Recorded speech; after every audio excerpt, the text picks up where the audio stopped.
Stan, over the past 48 hours, the Preds have been busy. They traded away 2 forwards and a defenseman in Michael McCarron, Cole Smith, and Nick Blankenberg, which means they have some holes to fill in their roster. To try to help, they recalled forwards Fedor Svetkov and Reed Schaefer and added a defenseman, Ryan Ufko, all from the Milwaukee Admirals. Each have spent time on the ice in the NHL this season. Svetkov, the most with 49 games under his belt. The common denominator with this move, a newfound confidence. I think I've been really trending in the right direction, playing really confident, playing to my identity, and I'm having some success down there. So I just want to continue it up here and, keep building that confidence. The season's gone really well for me so far.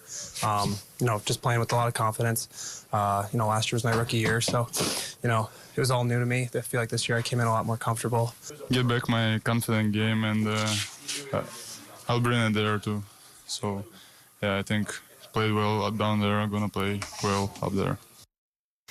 The Preds get the Bruins tonight at 7, and it doesn't end there. Today, the Preds announced they're trading Michael Bunting to the Dallas Stars. The left wing played in 61 games with 13 goals. He'll become a free agent after this season. Nashville said to be getting a 3rd-round pick in exchange in the 2026 NHL draft.